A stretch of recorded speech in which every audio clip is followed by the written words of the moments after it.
Hello students, our today's topic of discussion is statistics and we will calculate the mean by three methods. In my earlier video, I explained you the method how to calculate mean by direct method, and that was only for discrete variables, means you didn't have the intervals. But in this portion of mean calculation, we will use class intervals. Okay, now look at this screen. Now students, we have this question. This table is given to you. Okay, and these are percentage of female teachers, and these are number of states or union territories. The table gives below percentage distribution of female teachers in the primary schools of rural areas of various states and union territories of India. Find the mean percentage of female teachers by all the three methods. Okay, means first you have direct method, second you have assumed mean method, and third we will be having the step deviation method. What is given to you? The intervals 15, okay, 15 to 25, then 25 to 35, 35 to 45. Between 15 to 25 interval we have 6 states and union territories. 25 to 35 female percentage of female teachers, 25% to 35% is 11 states and union territories.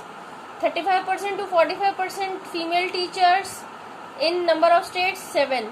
45% to 55% female teachers in 4 states or union territories. 55% to 65% female teacher in 4 states. 65 to 75 teachers 2 states, and 75% to 85% female teachers we have only 1 state or union territories. Now how we will start this solution? Now I have written this in your column way: 15 to 25, 25 to 35, 35 to 45, like this. And these are the number of states. We will take them as our frequencies: 6, 11, 7, 4, like this.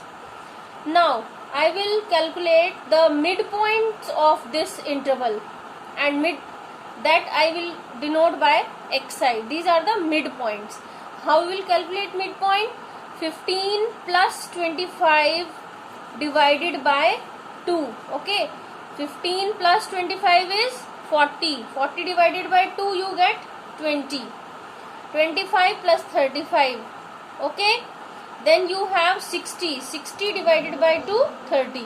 Like this you will be having your xi's. Now first I will take one middle values in between this 50. I will take this as my A. Okay, and what is the difference between these intervals? 10 10 difference. 15 25 10 number interval, 10 number 10 number. So I will take this H. This is called width of the class intervals. This is your 10. Then deviations. D is deviations. These values, all values will be subtracted. 50 will be subtracted from all these values.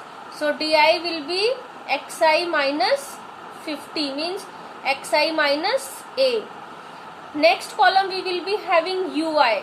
Okay, that will be xi minus 50 and upon h, means 10. Okay, now we will calculate diui.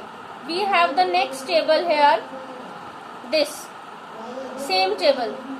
These are the class intervals, these are the frequencies, and this is your mid values we had calculated. Di is xi minus 50, means 20 minus 50 minus 30, 30 minus 50 minus 20, 40 minus 50 minus 10, 50 minus 50 0, 60 minus 50 10, 70 minus 50 20, 80 minus 50 30. And students, then we will calculate ui. Xi minus 50 divided by 10 means width of class interval h. Now 20 minus 50, this is 30, and divided by 10 minus 3.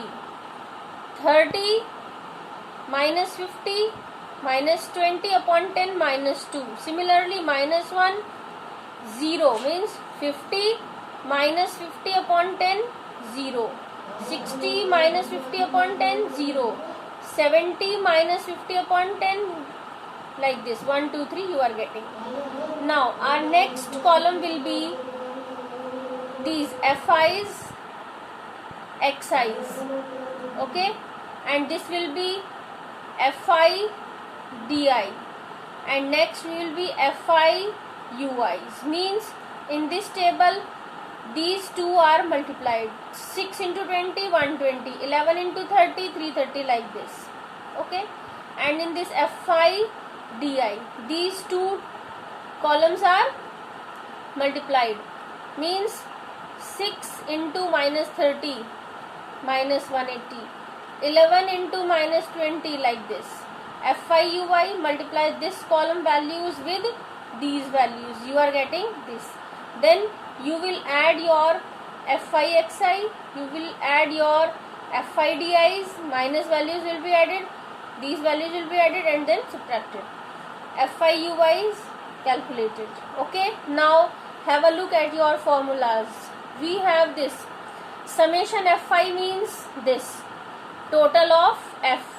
Look at this table again, this F, okay. Summation FI is 35. Summation FI XI is this. Summation means total. FI DI is minus 360. Summation FI UI is minus 36, okay. Now first method we call direct method, okay. Direct method is formula summation FI XI divided by FI X bar, we mean denoted by X bar, equal to 1390 upon 35 calculated. Assumed mean method, X bar equals to A we have taken as 50 plus summation FI DI upon summation FI, means A 50, this after solution you are getting this. Last you have step deviation method, students. This is X bar equals to A assumed mean 50 plus summation FI UI upon summation FI into H, okay. Put the values, A is 50, FI UI minus 36, FI 35 given here, and H is 10, and after calculating this you are getting 39.71. So these are the three methods you can use to calculate your mean. But in class intervals, if values are very large, then you cannot use this direct method. This will be a very large value and multiplication will take so much of time, so we can opt for step deviation or assumed mean method, so that values will be small, calculation will be easy. This was all about your assumed mean method. So students, if you like our video, thumbs up and share this video with your family and friends, and subscribe to our YouTube channel, and you can ask any NCERT question, okay. For any class we will give you the solution and explanation through our expert team of teachers. Thank you.